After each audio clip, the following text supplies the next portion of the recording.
Hello friends, તમારું સ્વાગત છે મારા કિચનમાં। આજે આપણે બનાવશું શ્રાદ્ધ માટેની ખૂબ જ સ્વાદિષ્ટ એવી દૂધપાક અને પૂરીની થાળી। આજે આપણે ખૂબ જ સરળ રીતે 40 થી 45 મિનિટમાં બહુ જ સ્વાદિષ્ટ એવી લસણ ડુંગળી વગરની થાળી બનાવશું।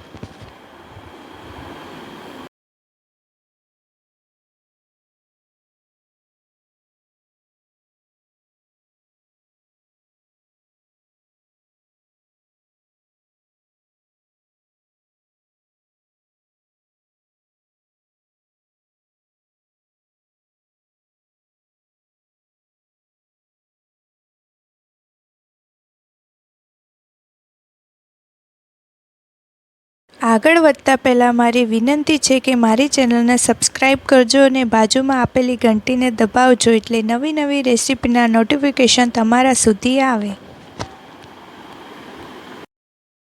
દૂધપાક બનાવવા સારું આપણે જાડા તળિયાવાળી કઢાઈ લેવી, તેમાં 1 ટીસ્પૂન જેટલું ઘી નાખવું। ઘી નાખવાથી દૂધ કઢાઈમાં તળિયે ચોંટશે નહીં।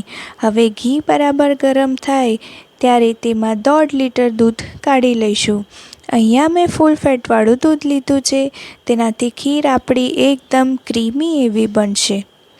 હવે દૂધમાં એક ઉફાળો આવે ત્યાં સુધી 5 મિનિટ સુધી દૂધને ગરમ કરશું અને કન્ટિન્યુઅસ ચલાવતા રહીશું। હવે આપણે દૂધમાં ચોખા ઉમેરશું।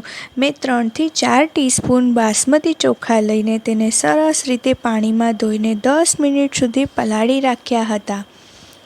હવે જો ચોખા પહેલેથી પલાળેલા હશે તો તમારા ચોખા 10 જ મિનિટમાં રંધાઈ જશે, અને જો ચોખા પહેલેથી પલાળેલા ન હોય તો ચોખાને રંધાતા વાર લાગશે। આપણે 10 મિનિટ સુધી સ્લો ફ્લેમ પર દૂધને કન્ટિન્યુઅસ ચલાવતા રહીશું।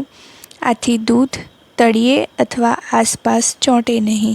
દૂધમાં હુંફાળો આવે ત્યાં સુધી આપણે આપણી પસંદગીના ડ્રાયફ્રૂટને ઝીણા ઝીણા કતરી લઈશું।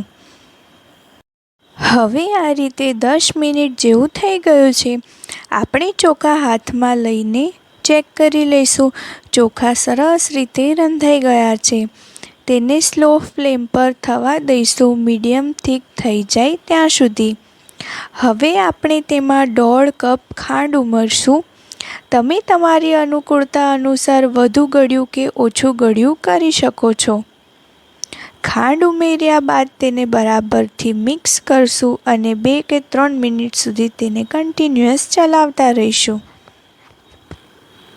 હવે તેમાં કેસર ઉમેરશું અને દૂધમાં બરાબર મિક્સ થાય તે મુજબ તેને હલાવશું।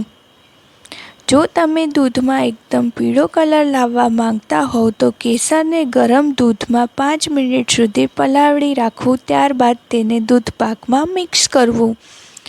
હવે આપણે દૂધમાં ડ્રાયફ્રૂટ ઉમેરશું। મેં કાજુ, બદામ અને અખરોટની કતરણ ઉમેરી છે। તમે તમારી પસંદગી મુજબના ડ્રાયફ્રૂટ્સ ઉમેરી શકો છો અને ડ્રાયફ્રૂટ્સને ઘીમાં શેકીને પણ ઉમેરી શકો છો।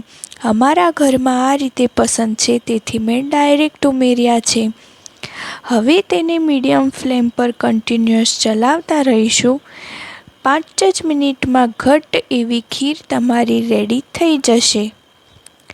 તો આ રીતે સરસ ક્રીમી એવી ઘટ્ટ આપણી ખીર બનીને રેડી થઈ ગઈ છે। શાક બનાવવા માટે ચણા મેં રાત્રે જ પલાળીને મૂકી દીધા હતા। હમણાં મેં એક કુકરમાં 3-4 બટાકા અને ચણા બાફવા મૂક્યા છે અને બીજી તરફ આપણે ચલો શાકના વઘારની તૈયારી કરીએ। એક પેનમાં 2 થી 3 ટેબલસ્પૂન તેલ ગરમ કરશું। હવે તેમાં 2 થી 3 ટેબલસ્પૂન રાઈ અને 1 ટેબલસ્પૂન હિંગ નાખી છે। તે ગરમ થાય એટલે તેમાં ટોમેટો પ્યુરી નાખશું। અહીંયા મેં 3 થી 4 ટામેટાં ક્રશ કરીને આ પ્યુરીને બનાવેલ છે। હવે તેમાં ચપટી મીઠું ઉમેરશું અને બધું સરસ રીતે મિક્સ કરશું। ગ્રેવીને ઢાંકીને રંધાવા દઈશું। 5 મિનિટ પછી જોઈ શકીએ છીએ પ્યુરી તેલ છોડીને સરસ એવી રંધાઈ ગઈ છે। હવે આપણે તેને બરાબર મિક્સ કરશું અને તેમાં મસાલો કરશું. મસાલો કરવા સારું આપણે પ્યુરીમાં 1 ટેબલસ્પૂન હળદર પાવડર, 2 ટેબલસ્પૂન ધાણા જીરું પાવડર, 3 ટેબલસ્પૂન લાલ મરચું પાવડર નાખશું. જો તમે ઓછું તીખું ખાતા હો તો તે પ્રમાણે મરચું એડજસ્ટ કરીને નાખવું. બધા જ મસાલાને સારી રીતે મિક્સ કરશું અને તેને શેકાવા દઈશું.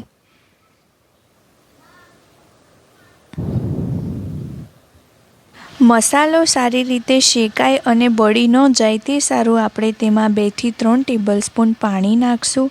હવે તેને ચલાવતા જઈશું અને સારી રીતે મસાલાને શેકાવા દઈશું. તમે જોશો જેમ જેમ મસાલો શેકાતો જશે તેમ તેમ તેમાંથી તેલ છૂટું પડવા લાગશે. આપણી ગ્રેવીમાંથી ધીરે ધીરે તેલ છૂટું થવા લાગ્યું છે.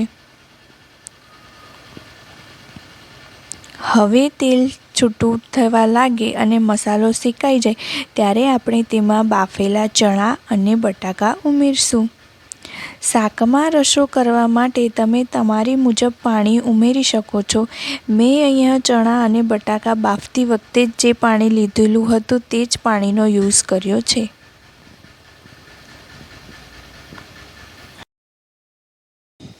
અહીંયા મેં 1 ટેબલસ્પૂન છોલે ચના મસાલો ઉમેર્યો છે. આ ટોટલી ઓપ્શનલ છે. તમારી ઈચ્છા હોય તો તમે પણ તે શાકમાં ઉમેરી શકો છો. તેને હલાવીને બરાબર મિક્સ કરી દઈશું. હવે શાકને ઢાંકીને 5 મિનિટ સુધી રસો ઉકળવા દઈશું. 5 મિનિટ બાદ શાક આપણું બનીને રેડી થઈ ગયું છે. મસાલા પૂરી બનાવવા માટે એક વાસણમાં આપણે 3 કપ ઘઉંનો લોટ લઈશું. તેમાં 1 ટીસ્પૂન હળદર પાવડર, 1 ટીસ્પૂન મીઠું અને 1 ટીસ્પૂન જેટલો અજમો હાથથી મસળીને સારી રીતે મિક્સ કરી દઈશું. હવે આપણે તેમાં 1 ટીસ્પૂન જેટલું તેલનું મોણ ઉમેરશું અને બધા જ મસાલાને સરસ રીતે હળવા હાથે મિક્સ કરશું. હવે થોડું થોડું પાણી ઉમેરીને આપણે લોટ બાંધતા જઈશું. અહીંયા મેં 1.5 કપ જેટલા પાણીનો ઉપયોગ કરીને લોટ બાંધ્યો છે. આપણે રોટલીના લોટ કરતાં થોડો કઠણ બાંધવાનો છે. તમે જોઈ શકો છો લોટ સરસ રીતે બંધાઈ ગયો છે. હવે તેને મસળીને ઢાંકીને મૂકી દેવો. જ્યારે પૂરી વણશો ત્યારે એકદમ સરસ રીતે પૂરી વળાશે અને એકદમ ફૂલેલી પૂરી બનશે. પૂરી તળવા માટે તેલ એકવાર ગરમ થઈ જાય એટલે ગરમ તેલમાં પૂરી ઉમેરવાની. હલકી પ્રેસ કરવાની એટલે પૂરી ફૂલશે. પૂરી ફૂલી જાય એટલે તેને પાછી ફ્લિપ કરવાની અને થોડી સેકન્ડ્સ માટે હાઈ ફ્લેમ પર જ તળવાની અને પછી મીડિયમ ફ્લેમ કરી પૂરીને તળાવવા દેવી. પૂરી આ રીતે તળાઈ જાય એટલે પછી તેને કાઢી લેવી. તમે જોઈ શકો છો આપણી પૂરી કેવી મસ્ત સરસ ફૂલીને તૈયાર થઈ છે. ડાકોરના ગોટા બનાવવા માટે સૌથી પહેલાં એક પેનમાં 3 કપ જેટલો લોટ લઈશું. આ લોટ તૈયાર પેકેટમાં જ મળે છે. તેમાં બધી જ પ્રકારના મસાલા અને લોટ મિક્સ હોય છે. અહીંયા મેં 2 થી 3 ટેબલસ્પૂન જેટલો ચણાનો લોટ ઉમેર્યો છે. ત્યારબાદ તેમાં ચપટી મેથી ઉમેરશું. હવે તેમાં 1 ટેબલસ્પૂન તેલ ઉમેરશું અને ડાકોરના ગોટાનો લોટ પાણીના બદલે દૂધથી બાંધવાનો હોય છે. આથી આપણે અડધો કપ દૂધ ઉમેરશું.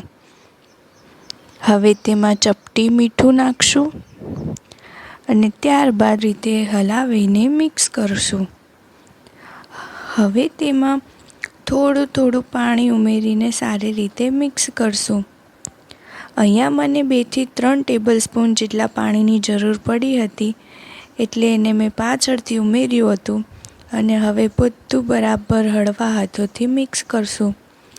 બેટર થોડું થીક જ રાખવું. એકદમ પાતળું ન કરી દેવું, નહીં તો ભજીયા સરસ ફૂલશે નહીં. તમે બેટરની કન્સિસ્ટન્સી જોઈ શકો છો. મેં પૂરી તળી ત્યારે જ સાથે સાથે ગરમ તેલમાં ભજીયા પણ તળી લીધા. આ રીતે એકસાથે જેટલા ભજીયા આવે તેટલા કઢાઈમાં ભરી લેવા. ભજીયાનું તેલ ગરમ કરવા માટે આપણે ગેસની ફ્લેમ ફાસ્ટ રાખવી, પણ આપણે જ્યારે ભજીયા ઉમેરીએ તળવા સારું ત્યારે ગેસની ફ્લેમ સ્લો કરી દેવી. આપણે ભજીયા મીડિયમ ફ્લેમ પર જ તળવાના છે. 1 મિનિટ જેટલા ભજીયા તળીને તેને ફ્લિપ કરી દેવા અને પછી 1 મિનિટ સુધી તેને તળાવા દેવા. ભજીયાને અંદરથી પ્રોપર કૂક થતાં 2 થી 3 મિનિટ જેટલો સમય લાગશે. હલકા ગોલ્ડન થાય એટલે આપણે તેને કાઢી લઈશું. તમે જોઈ શકો છો આપણા ભજીયા કેવા સરસ એકદમ ફૂલીને મસ્ત બન્યા છે.